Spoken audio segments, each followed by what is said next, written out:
Hey, do you ever wonder about the mystery of Meteor City? What exactly is going on and what's with all the confusion or all the hullabaloo and commotion about it? Are the people there actually as quote unquote bad as some people think?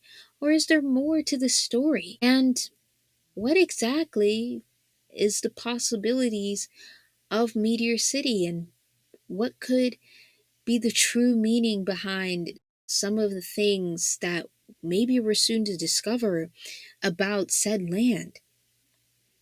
We're about to answer all of those questions and more. But first things first, you do have to know about the basic history and the government of Meteor City to truly understand everything that's going to follow within Secession Monday when it comes to analyzing Meteor City to begin with. So come on down, take a seat, because I promise you this will be a very long but fulfilling conversation. We're going to start off slow today, and then we're going to keep progressing until hopefully we get to a point that we can all have a better understanding of not just Meteor City, but also the Phantom Troop and all of the civilians that have either lived there before or currently live there as of now. Welcome back, everybody, to another episode of Secession Monday. I am your host, Ro, giving you the latest in everything media analysis, but specifically analyzing Hunter x Hunter Secession War Arc. Today, this is going to be episode 3, in which we discuss Meteor City's government. Now, in the next episode, which will be a special Tea Talk episode for the Hisoka analysis series, we're going to be analyzing the USS's government, aka the United States of Sahara. So also stay tuned for that towards the end of this episode. I hope that you guys enjoy this very enthralling deep dive into Meteor City. And again, please stick around for the end for more updates about the next episode and what the future is going to hold for this series. Thank you, and please enjoy the show.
Before we get into what type of government the Meteor City even has, we gotta get a general overview slash history of Meteor City. So, first things foremost, for Meteor City, not much is exactly known. As you see, the information is pretty much hidden about Meteor City, and we're going to get later into the series about how it's on purpose. All you need to know for right now is that the information's hidden. They don't want you to know that much about Meteor City. However, there are some facts that we do know about Meteor City, so I'm about to tell you what those facts are. Number 1, it is about 1,500 years old. It was founded as an endearment camp set up by a dictator. And for those of you that don't know what endearment camps are, they're pretty much concentration camps. Yeah, I feel that the most common example that you know of an endearment camp slash concentration camp would be like the Holocaust. Another good example would be the Japanese endearment camps that did exist within the United States. Those are probably the most two prominent examples that you could think of. Yeah, I think you're getting the general gist right. So, Meteor City was, and I would argue in a way still is, an endearment camp. So, pretty much a prison set up by a dictator, right? And then it's currently considered as a dumping ground for other countries. So you have this nation which was founded for the sake of arguably oppression to start with, and they still continue to have the intention of oppression to this day. Uh, their civilians are considered not even second class. I would argue not a class at all because they are completely dehumanized, and we're going to get into that. But the general gist of it is they're considered, to put it into very simple terms, trash by the rest of the world, unfortunately, right? So you're already picking up the vibe already. It's not looking that great. You have these people that are considered below the bar, right? Below the quota for pretty much everybody.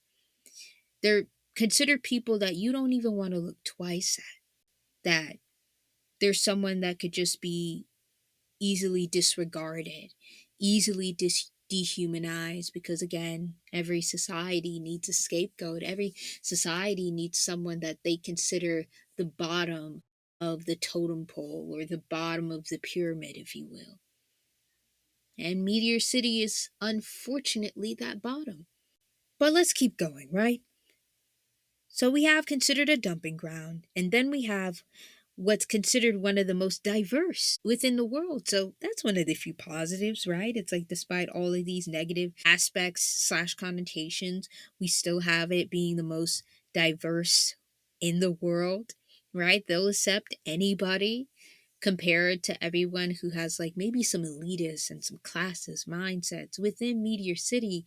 They don't really have that barrier in the way, right? Like, for example, my previous discussion with Lusco Province, where I felt that there was a sense of classism existing within their nation, right? Not to say that it doesn't exist within Meteor City, it's just that you're less likely to bump into that because it's a dumping ground. Like, everybody's considered trash here. Like, within the elders, yes, they have power, right? And all this other stuff. Obviously, the civilians know that, their government has power overall, but there's still a sense of camaraderie amongst the civilians, right? A stronger sense of community, if you will, amongst the civilians. That's also something that you do have to keep in mind for Meteor City is their strong sense of community. It's going to be a common theme, and we're going to touch upon that in a bit, but just remember that fact as well. Despite the oppression, despite all the disparities, despite everything that's going on, the general consensus they have with each other is that they have each other's back. That strong sense of community. Keep that in mind as well. So, most diverse, most accepting, and a good example of that, or one of the many examples of that, would be like Bonilev's Gunadad tribe. And when Bonilev's people also had the misfortune of being persecuted, essentially, Meteor City took his people in with open arms. They saw what was going on. They saw the similarities in pain, right? And they were like, "You're family now. We're going to make sure that you're okay." To put it into very simple summary, right? Mi casa es su casa. You can be a refuge to us, right? You can be safe with us. This is a refuge to you. You're okay. And they took his tribe in, no questions asked. They took him and his people in, no questions asked. There were no moments of like, oh, I don't know about this, or I don't think that they belong here. Maybe some people had those thoughts a little bit, but it wasn't like a resonating air. And again, this is not to villainize, for example, the previous analysis in which I analyzed Lusco Province. I'm just really discussing the differences between the two nations. And you'll start to see how those differences become a bit more apparent as we continue with the analyzations for secession. But for right now, that is the consensus. That's what we know so far. Another thing you need to know is that the population was estimated to be about 8 to 10 million people. Not a lot, but also not like a small amount either, right? This is a fair population that exists. Now, they gave one example of what you can compare it to. 8 to 10 million people in the real world would probably be about a mid-sized, maybe small European country. I just can't think of any specific names. If you can put within the comments like what names that you could research and essentially come up with for 8 to 10, or what would be the best comparison for like 8 to 10 million people. That's like a fair size population. It's not like large, but I wouldn't exactly say it's the smallest population either. But that's how many people exist within Meteor City. Which again, to be fair, even though it's not like a whole lot of people, that's still a lot of people that are considered extremely oppressed and marginalized. When you really sit and think about it, it's like 8 to 10 million people are considered below the bars of society to the point that they are trash and okay to dehumanize. That's one is too many already, but 8 to 10 million people having consistent forms of dehumanization. I mean, that's kind of crazy, don't you think? Kind of crazy. Wow. I mean, that's a lot of people, don't you think? But let's continue. The citizens have no personal records. So, again, the reason why it's so easy to quote unquote disregard their humanity, or why it's so easy, and we'll get into like how this connects to Lusco and the whole utopia dystopia kind of thing, right? Within a utopia, it's somebody else's dystopia. And I'm not saying Lusco is the only nation that's potentially doing what I think is going on, but it is important to highlight that Meteor City's pain, disregard for their humanity, right? Their oppression, keeping them down below, has pretty much helped and propped up everybody else. Because, see, here's the thing, right? You have the mafia. Disgusting.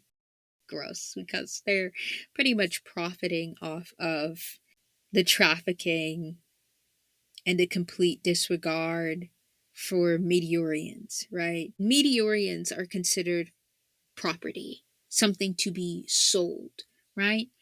But the selling of such people and or their labor profits benefit, for example, the Khakan Empire. It potentially benefits the USA.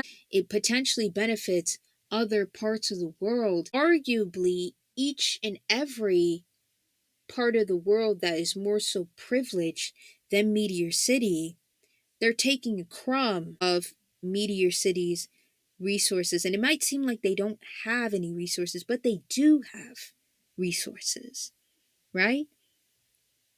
They do have the physical labor and the workers that are easily exploitable. And nobody's gonna like stand up for them. There's no like unions or anything over there. Why would there be? There's no records, there's nobody to protect them. So people don't care. I know for some of you that probably reminds you of some real life events. Again, put them down below what events you're thinking of. But yeah, that's just something to keep in mind. It's easy to villainize people that you never really regarded as human, anyways. And there have been some debates within the world of philosophy, if you will, about humanism and who gets to truly be regarded as human to begin with. And I think when we come into this conversation about Meteor City, I want to explore that conversation a bit more as well, right? The question of who deserves to be called human according to our society? Who gets treated with civility and the benevolence of humanity. That's always something to consider. If the rest of society were to consider you below the bar, are you going to follow the grain? Or are you going to clearly fight for the humanity that you know that you have? But it depends on what that society defines as quote unquote humane. Who do they consider human enough to treat equally? Now, these are all things that we do need to keep in mind for Meteor City and discussing it, right? It's like be careful to fall into the trap of dehumanizing its civilians because maybe you are no better than the people who intentionally oppress them on a day to day basis, again, in order to profit off of their exploitation. These are all things that you do need to consider. But let's keep going. They have no personal IDs, they have no personal records. And again, they're a huge source for untraceable hitmen and assassins, poverty and crime linked together. And in Meteor City, that's a clear example where the crime rates are high because the poverty rates are high. A lot of these people have a scarcity mindset. They do what they do based on survival, right? Because the resources are scarce for the people. They're scraps that essentially need to be fought over. There's always something to absolutely consider here is that we're talking about people who live in a dog eat doggy world. Dog eat dog kind of society. Whatever you want to call it, it's there for them.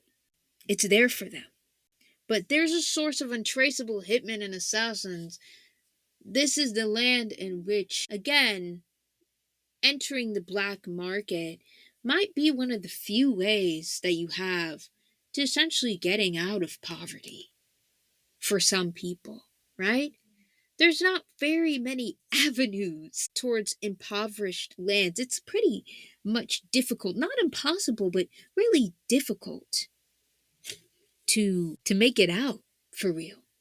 That really is something that I've thought about for a while, right? And we think about so many real life examples of this where people don't really have a lot of resources to really escape their environment.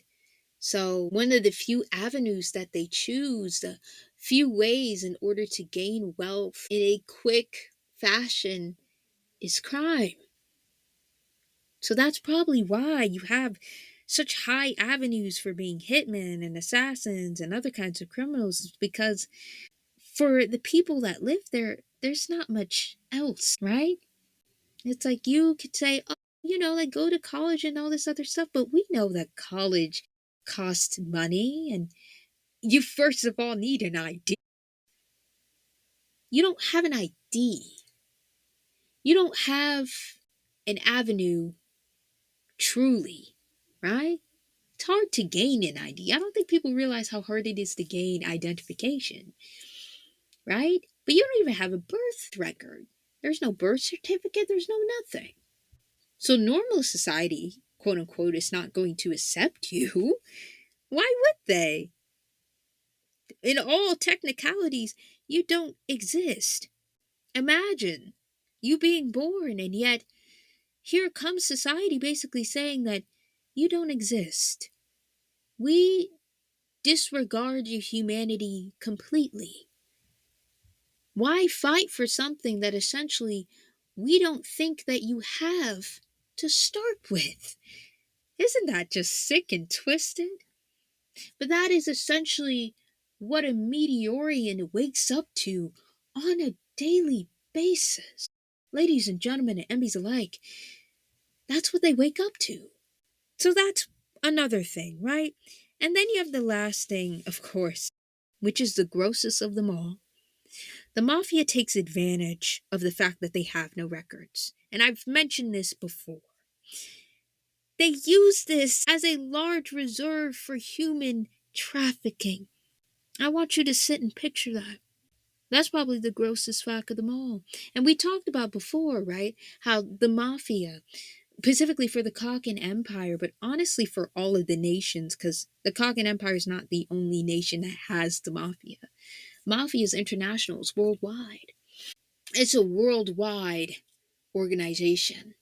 And their main profit, besides weapons and drugs and whatever else, is human trafficking.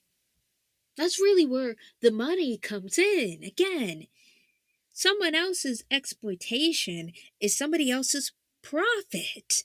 Truly, truly something to fathom in a capitalistic world, one in which we live in.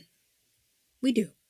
And for Meteor City being the main target for intense human trafficking, due to the fact that the people are vulnerable, they don't have their humanity recognized by broader society. They're completely disregarded.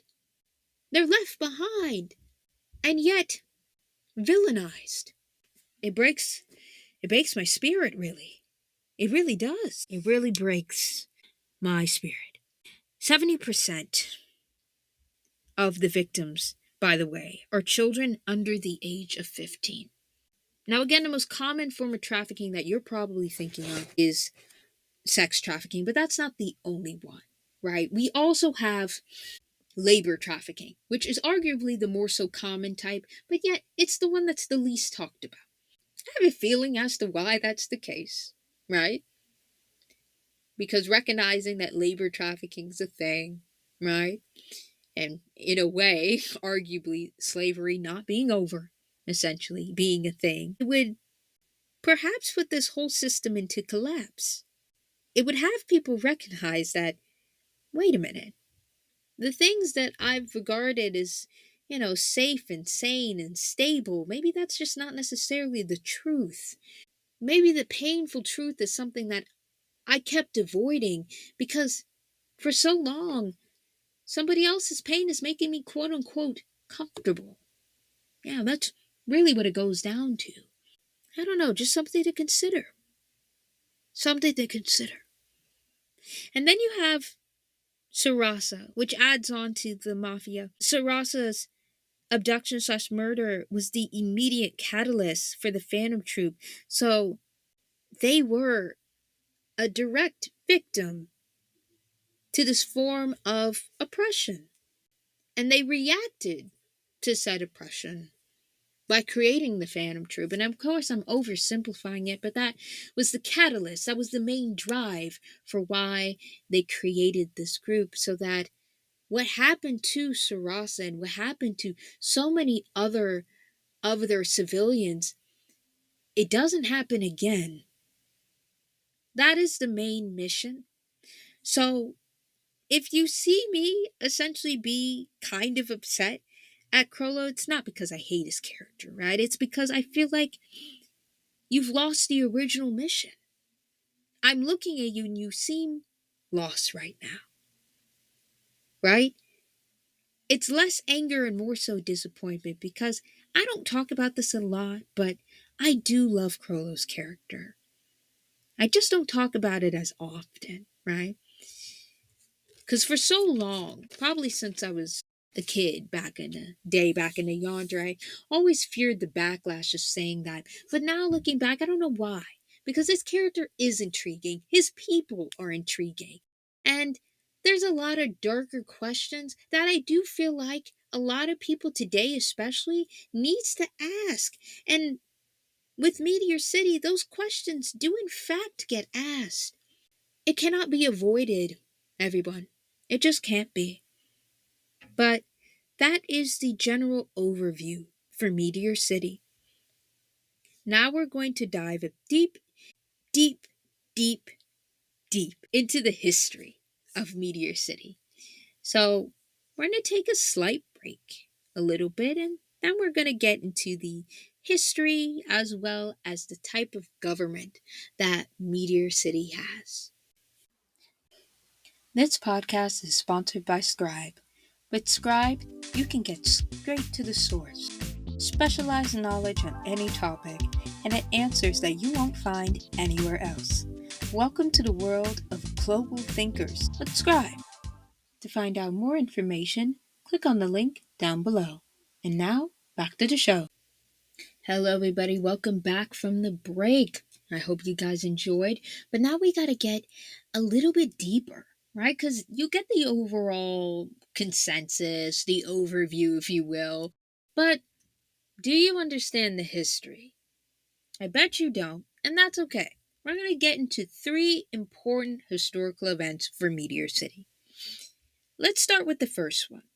The first one was about an outside threat. Now, Crollo tells this tale to Isoya, essentially, about how somebody within the outside world attacked one of the Meteor City's residents, civilians. So, the elders used his sun and moon ability to then turn one of their compatriots, aka civilians, into a bomb to deliver a message. Now, not exactly the most peaceful of interactions, I would say, but the language of the oppressed is violence when the oppressor gives them no choice, right? The language of the oppressed is violence when the oppressor gives nothing but hostility. I want you to keep that in mind if your mind is quickly jumping towards villainization. I get that it's a very easy thing to do, but let's all have an open mind here. I know you're thinking, huh? That's crazy. Um, Definitely not the method that I would choose. We are talking about people who, again, humanity is not regarded at all. Am I saying that this is the great, most perfect method? No. However, we're talking about people who really don't have that many options to begin with. So, that's just something to consider. All right? Not perfect. I'm just saying. Let's look at the optics here, the situation in full, before we make our full judgments. Next thing, event number 2, bum incident. It sounds crazy. Trust me, it's going to make sense. 2 years prior to the mayhem that is caused by the Phantom Troop in York, New City, yeah, that classic event in York, New Ark, you know the one. Before that, we had what is essentially is a bum. I hate saying that. You had to call him that? A homeless person. I'm going to regard their humanity, okay? The rest of the world's not. I'm going to. A homeless individual with no ID was falsely accused and arrested for murder. This homeless individual was revealed to be from Meteor City. And despite the lack of evidence and neglect of a fair trial on his part, so in other words, they neglected to give him a fair trial. That's right, they did not give this man his Miranda rights. And this is York New, so this is pretty much New York City. They didn't give him his Miranda rights. There was no fair trial at all in what is essentially their equivalent of the US of A? Oh, no, no, no, no, no. That will not fly. Not to me. Not to anybody. I know to all Americans, you're pissed off right now. I'm pissed off. Are you? You should be. No Miranda rights, no nothing. They just arrested this man. No fair trial. He was still prosecuted. They put this man in jail.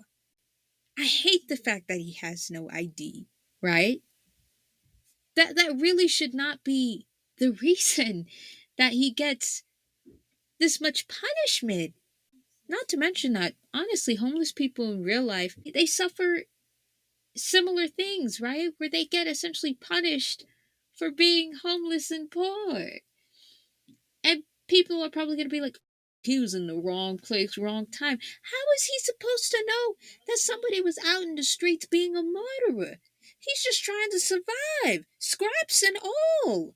I feel absolutely horrendous. Absolutely horrendous. This is a crime against. This is a crime. It's just wrong. And you want to know the crazy part about all this is the real criminal who come to find out, lo and behold and lo, was a drug addict, right? A random drug addict. Years later. That's what it turned out to be, was later revealed. You put an innocent man in jail off of where he came from mostly, because we're not going to act like the main discrimination didn't come from where he came from. You judged based on where he came from. Do you see this kind of discrimination that's going on right now? They're like, oh, he's from that world. He's from that land. He from over there. He a criminal. Off the gate. No fair trial, no nothing. He had no attorney. He had nothing. But I don't feel like there was enough anger for everybody. But you know who was angry? And shout out. Because even though, again, would I have picked this solution? Not necessarily. But the anger is equally felt amongst the rest of the civilians. See, again, that camaraderie comes into play here. Because after all of that happened and he got falsely accused, a total of 31 people who were involved in the case ended up being assassinated through suicide bomberings. Yeah, again, not the method I would choose, but I support that they support this man. Right? They were riding and dying quite literally for this man. I'm not sure I would have picked that method, but solidarity is key here. That's all that matters at the end of the day.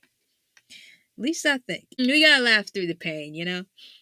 With a message left behind that read, "We'll accept anything you leave here, but don't take anything away from us." And I need y'all to remember this common message, because this message, from what it seems like, the pattern that I kept following with this message, it only appears if somebody was attacking Meteor City first.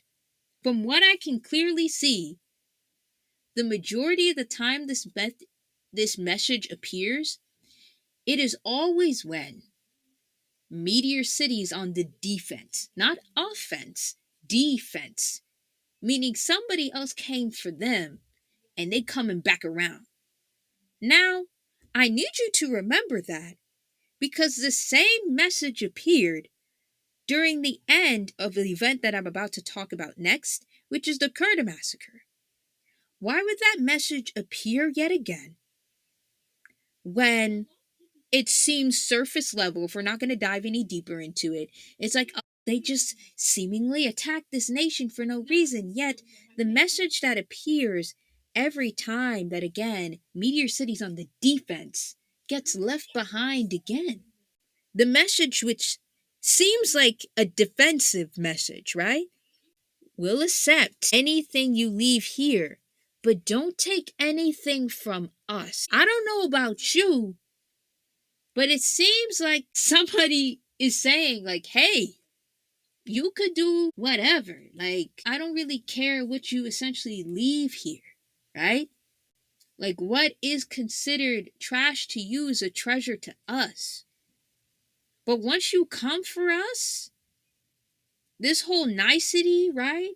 Us having that friendly civility, open arms, mi casa es su casa, that shit's over. It's wraps. For you. Because you playing with me now. And we don't tolerate that, right?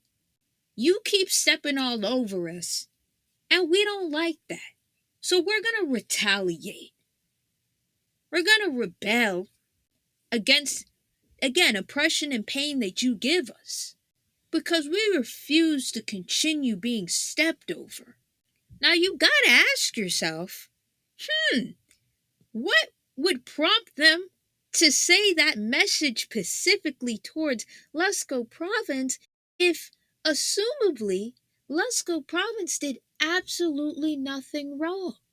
Which leads me to my ultimate theory of essentially saying, and this is probably the most controversial theory, but you know, when you really sit and think about it, you know I'm not wrong. The leaders specifically, right? The leaders of Lusco province fucked up somehow.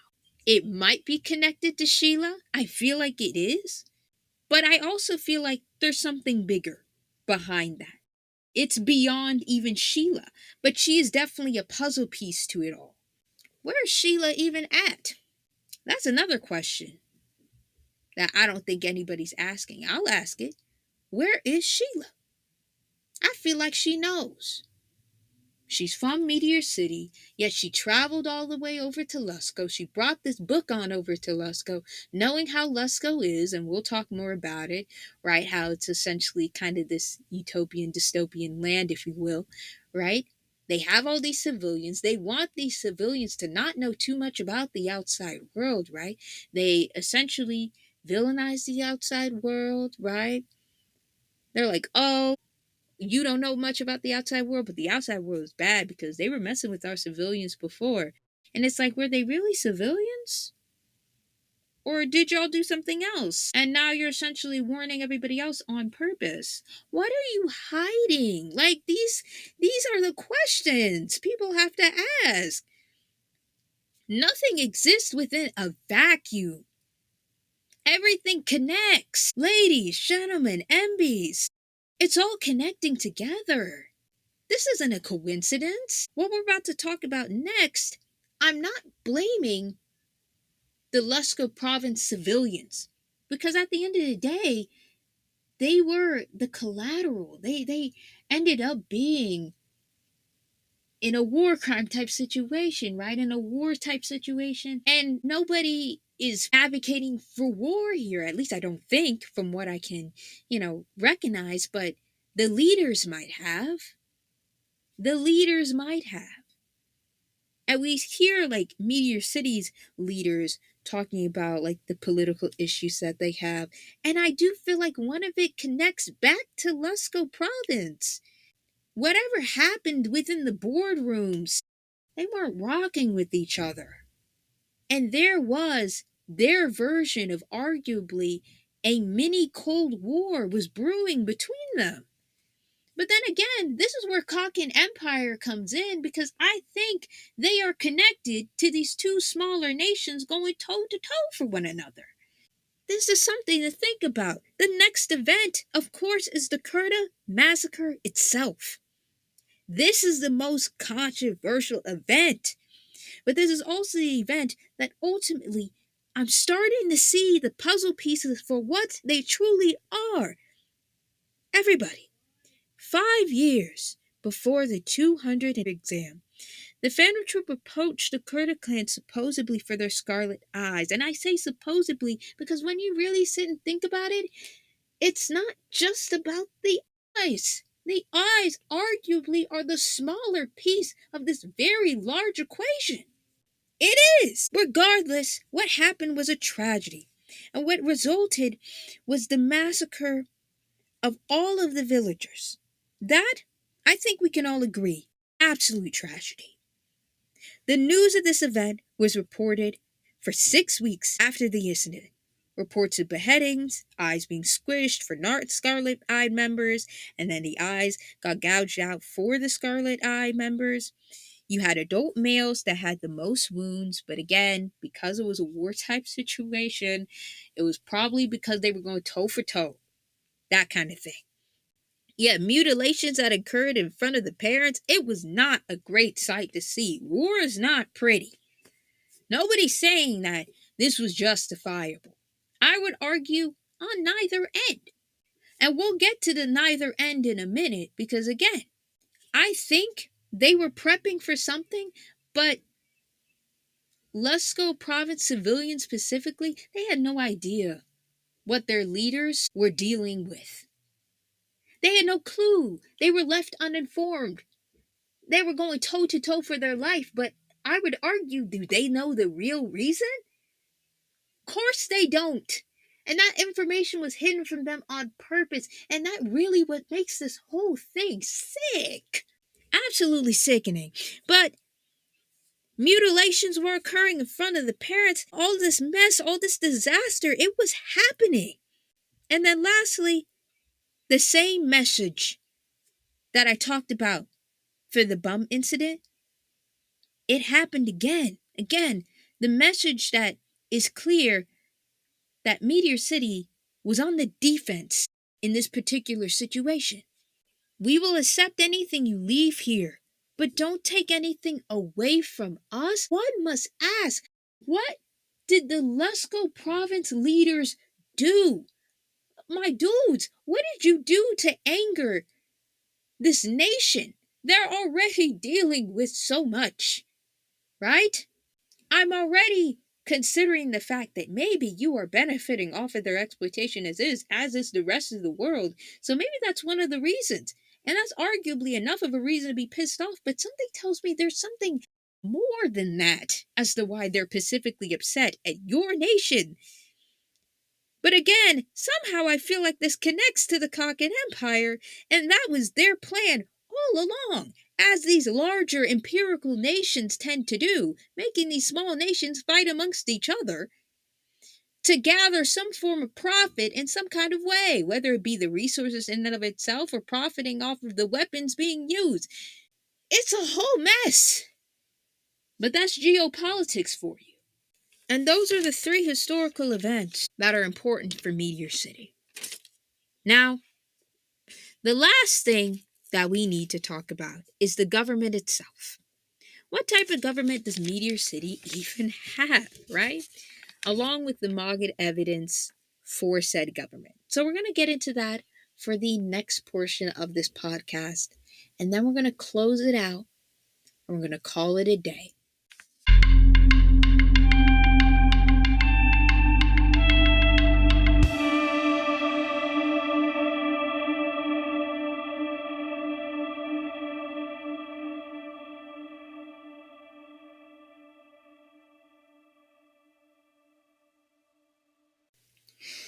Welcome back, everybody. Let's get into the next part of this podcast, which is discussing the government that Meteor City has. Now, Meteor City has a bit of a combination, right? So the last time with Lusco Province, we talked about gerontocracies, which is specifically a government in which it's ruled by older people. This time, it is a gerontocracy for Meteor City as well, but also it's a theocracy. So pretty much, we already explained what a gerontocracy is. So today, we're going to explain what a theocracy is, and you're going to see how it combines both. For a theocracy, this is a government by divine guidance. Or in other words, officials who are regarded as divinely guided. So pretty much a higher power, a god of some sort, and you have officials that tend to align with said religious divination or higher power. For example, within Meteor City, what seems to be the most common or the one that has the most power is Catholicism. There are other churches within Meteor City / other religions. They don't completely cut away other religions, which is, good. Coexistence is a thing. However, the main one that tends to control or have main dominion over Meteor City seems to be Catholicism. So, continuing on with that, in many theocracies or theocratic governments, leaders are members of the clergy, and the state's legal system is based on religious laws. So again, the clergy, which is associated with Catholic law. So a lot of theocracies, they tend to follow some form of Christianity. And again, in this case, it's Catholicism. So you also have the foundational principles of theocracy. The main belief of a theocratic system is divine sovereignty, where a supreme being is recognized as the ultimate ruler. You have religious texts, such as sacred scriptures, that are then regarded as the supreme law of the land, functioning also as the constitution and legal code. Something else that probably you would like to know is that human leaders are decided only as legitimate if, again, they are aligned with sacred writing. So if they follow the sacred writing, the sacred code, or whatever church that they're supposed to align with, that's how they typically get chosen. So religious customs and rituals are typically in the way in which a leader will be chosen rather than something like voting. With theocracies, I'm not going to say voting doesn't exist at all. It's just that, again, it's more so of a religious ritual rather than the traditional voting system that you would see within a democracy and or a republic. So continuing on with that, you also have the texts that are provided from the frameworks for a theocracy, right? And with these texts that are provided for the framework, typically what these texts help with is the social norms, so the societal norms that exist. That's what the text is for.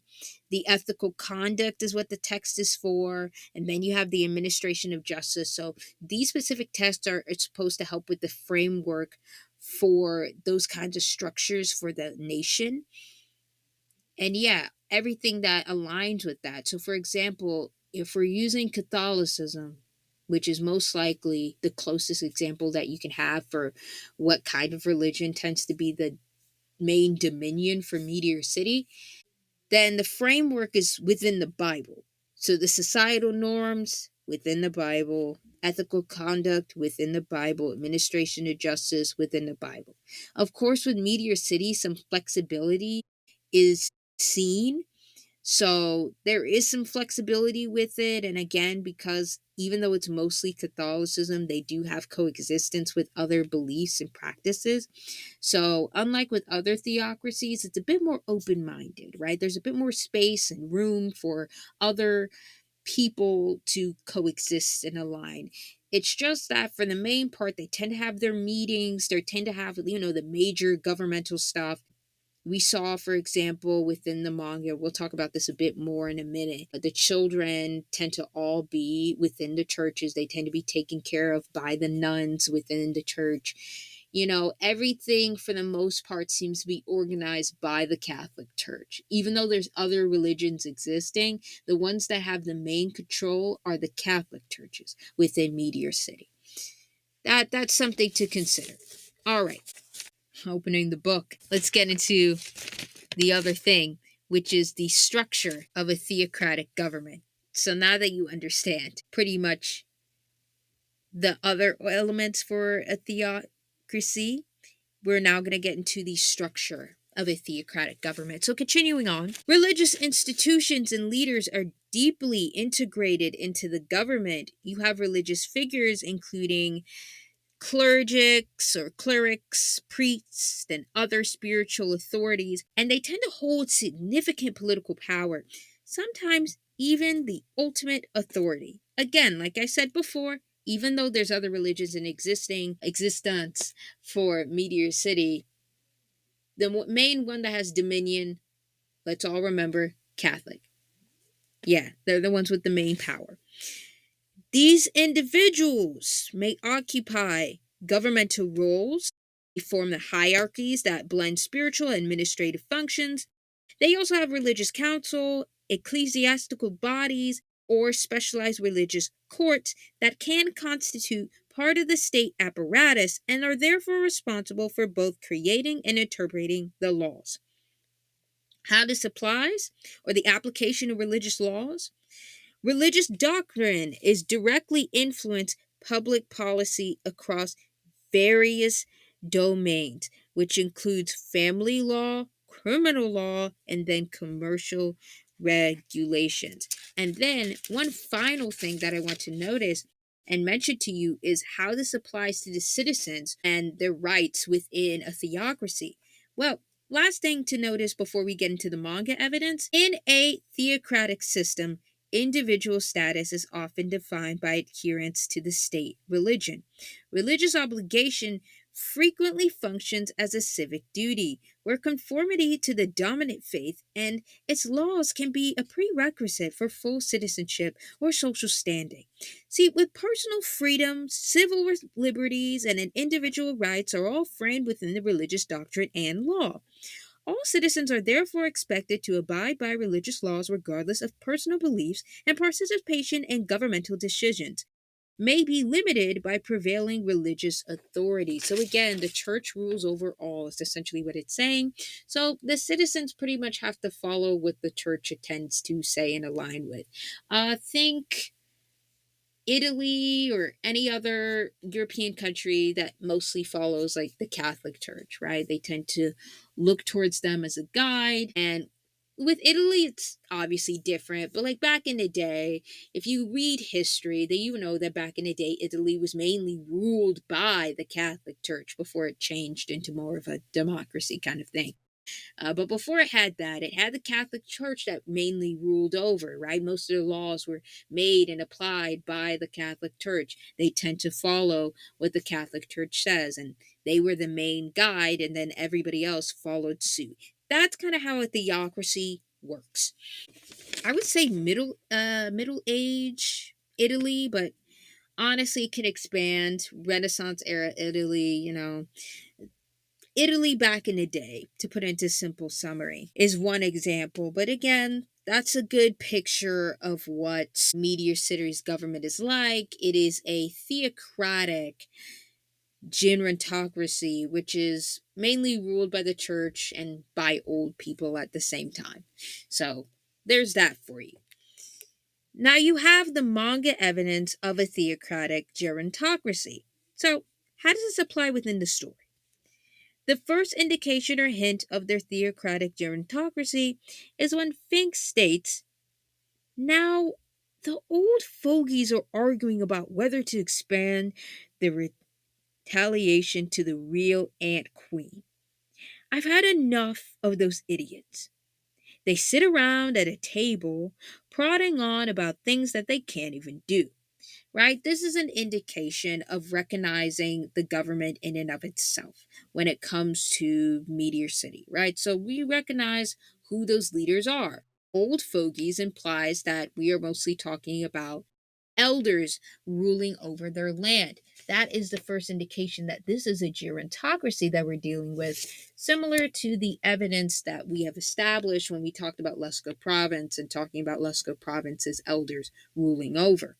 And this was all within chapter 229 for the Chimera Ant arc, during the time in which the Chimera Ants were taking over pretty much the entire world. Those of you that know the story, I won't get into spoilers much because that is a piece that we're going to analyze too. But to put it into simple summary, the Chimera Ants were enemy number one. They were what is arguably a bioweapon. It's a whole thing. Again, we'll analyze that in and of itself. What you do need to know is that within that chapter, obviously, it tend to have affected Meteor City as well. So they had to get involved with it. The Phantom Troop had to get involved with it. And that's mainly where Finks had that statement from. So let's continue on to the next thing. In chapter 395, Crollo, as a child, mind you, was having a discussion with Lycerus, who is one of the church's elders, so one of the priests, about the kidnappings that were occurring within Meteor City. And he was having this conversation with this kid, right? He was like, "Oh, this little kid is so insightful and so bright." And honestly, one of the things that kind of disturbed me a bit, you know how we talked about like Hisoka being a gifted child and adults tending to take advantage of that. What I find to be odd, but making sense, and we'll have a compare and contrast between Hisoka's character and Crollo's character in a minute. But what I found so interesting, right, is that they're both gifted. They were both raised as gifted kids, just in completely different environments. But the way that adults viewed them was arguably pretty similar. And there's just a hard way of me to word it properly in a way that doesn't make my brain explode, but there's no other way to say that the similarities, the parallels were definitely there when I was reading it. I was like, oh, that's interesting how the adults tend to view these kids in very similar ways. So you had that going on with Lycerus and all that, right? But he was talking to this little kid, Crollo, about the kidnappings that were occurring and basically warning this little kid, hey, be careful, right? Because like outside they're doing all kinds of crazy things and I don't want you getting hurt.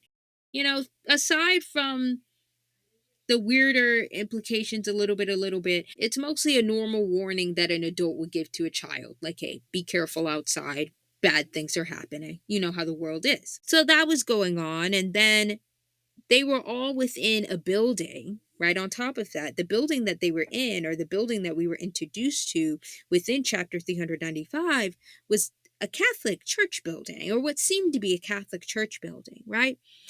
And then you had the elders discuss Crollo's, again, gifted potential, and the way that they were discussing it looking back was like the same icky feeling I had with like Hosoka's backstory when adults were talking in a similar fashion about him as a kid. It's just like the parallels was so there. It was kind of crazy. Kind of crazy.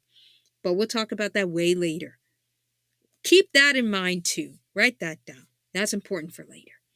But all of that being said, they were talking about that, and they were also talking about how beneficial that it would be for the entire nation. So instead of it being beneficial in Hisoka's case, right, we were talking about how it would be beneficial for profit or beneficial for the entertainment industry. In Crollo's case, it's like beneficial towards political disparities, which is arguably somewhat worse. Once again, putting adult responsibilities on children, it seems to be a common pattern within this universe, is what I'm learning. And I don't know if I like that. I don't think I do. Don't think I do. I don't think anybody does. But tends to be a thing that I've been bumping into. Okay. Right. So after that, there was also this special screening that happened in 396. And within the church, there was like a fun kind of movie event, and like the kids, the whole gang, the Phantom Troop, before they were officially the Phantom Troop, was just them as kids having fun, and they were voice acting for like all the other kids in Meteor City, and they were having their fun, they were having their P's and Q's, right?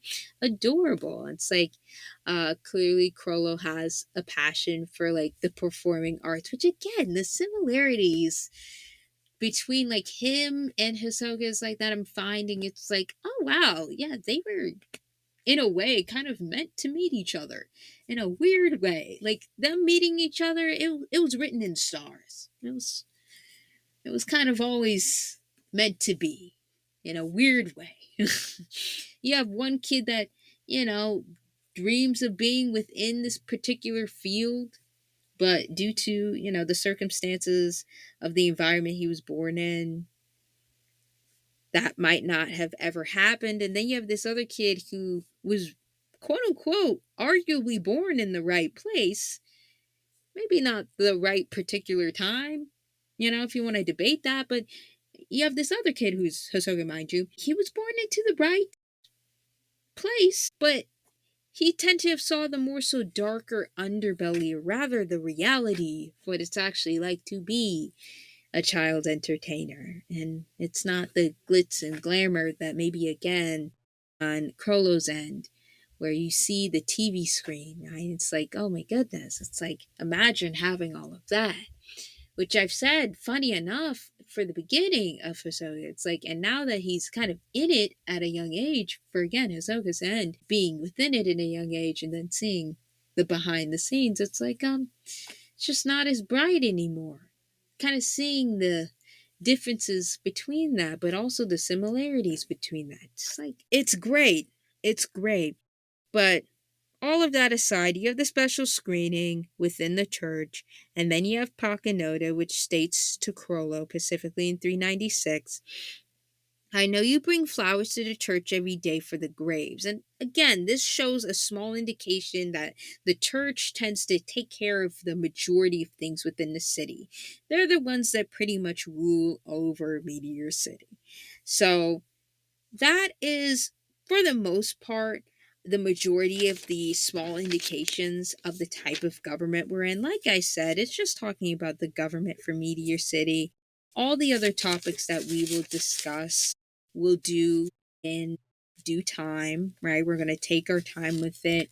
But for right now, you've got the basics of today, and that's ultimately what matters. Yep, that's what matters. All right, guys, I'm going to close this out. And then after the closure for today, we're going to pretty much go over a couple things, go over some house rules, and then I'll call it a day with you guys. But thank you so much for listening so far. And if you do love what you are hearing and you want to hear more and you want to support everything that's going on here, please remember to like and subscribe wherever you are. If you are on Spotify, make sure to follow. If you're on YouTube, make sure to subscribe. And you know all the other streaming platforms very similar. Like and follow and or subscribe depending on the rules of what the platform that you're on. And yeah, remember to just support it in every which way. Guys, I'll see you after the closing message. But again, I just want to thank you so much for the support so far. And I hope to continue this journey of analyzing not only the Hunter x Hunter manga, but specifically Secession, because this is a very interesting arc slash chapter. And I do hope to continue this journey with you guys.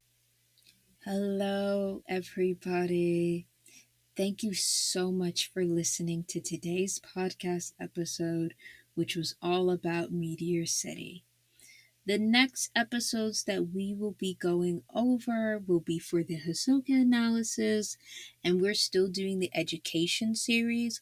We're going to wrap it up with some racial discussions and how that could affect his character, as well as him being a gifted kid slash the potential of neurodivergencies and things of that nature. So we're going to expand on a couple of things for that specific analysis because we're still in childhood and we're still doing essentially early education. So we're going to wrap up that series and we're pretty much going to put a bow on it after we do those final portions.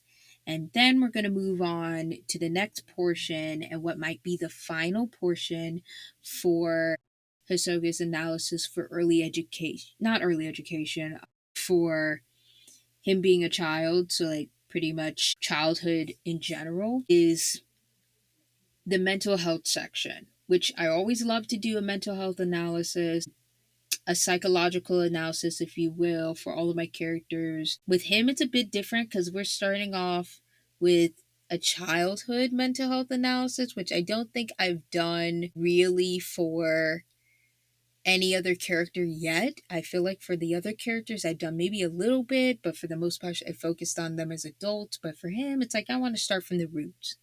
So we're going to start off with a childhood mental health analysis. And then we're going to move on to Unit 2, which is him essentially being a teenager. So that's going to be interesting for that specific analysis. So if you want to follow that, of course, you have to, again, follow me and follow everything that I'm doing on most social media platforms, but mostly on Spotify and YouTube is where you're going to catch those podcast episodes as well. And those are going to be released for the public because, and I'm going to say this one more time, after the tea talk about the USS and that particular episode that's going to be released for everybody, that will also be a special episode for the Hisoka analysis series. After that last episode comes out for the Secession Monday, the rest of the episodes I'm going to do for Secession Monday are going to be locked, right? So you better come in and gather while the gander is good, because after that last episode for the United States of Sahara, it's going to be pretty much closed because we're going to get into a lot of deeper subject matters that I'm not sure it's going to slide past the censors. I'm already messing around with the censors as is.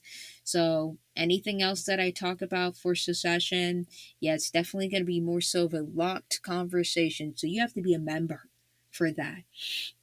So if you want to know how to essentially become a member First step is you gotta get into the Patreon, you gotta get into the Ko-fi, right? I also have a Discord. So I'm gonna tell you the good news about all this is that by becoming a Ko-fi slash Patreon member that's also gaining access to the Discord, you get early access, right? You get to be in the middle of the editing process right as I am pretty much unfolding ideas. You get to brainstorm with me and my team because I have a coworker. These are not solo projects. You get to basically be a part of the team, if you will. If you subscribe to the Patreon, you subscribe to the Ko-fi. So all of that will be within the Hubi, which will be linked down below, along with like the sponsorship for today. And you can essentially have all of that info and more within the Hubi. So you're going to click on the Hubi link. You're going to gain all the access to be a part of the Bunny Burrow and all of that good stuff, right? Get you a good holiday gift, if you will. This is a great holiday gift, especially for those of you that love hearing about these conversations. It's a good Christmas gift for you guys, you know? You guys get into the whole entire group. And another thing about being a Patreon and Ko-fi member is that we have special events also. So you will have enough beautiful time to have like movie nights. Again, along with being behind the scenes, you'll get to do first time requests. It doesn't have to be Hunter Pacific, right? You could request for an analysis of any TV show or any book that you feel like I could break down. You're free to do that as soon as you become a Ko-fi slash Patreon member. So again, remember to subscribe to that if you want to gain more access to not just the Secession War episodes following through here, but so many other treats and goodies because there's just a lot of things to share with you once you become a member. But even if you don't become a member, the support that you guys give me is absolutely enough. And growing this family is ultimately what this is all about. So I thank you guys and I appreciate you. And again, if you appreciate everything that you have heard, remember to like, remember to subscribe, and remember to share for anybody who likes these kinds of conversations as well. I will see you guys next time with the Hisoka analysis episodes, and then I'm going to come back for Secession for the very last public episode about the USS government. And then after that, like I said before, you got to become a member. You got to become a member to see the rest. I'll see you guys next time and have a good day.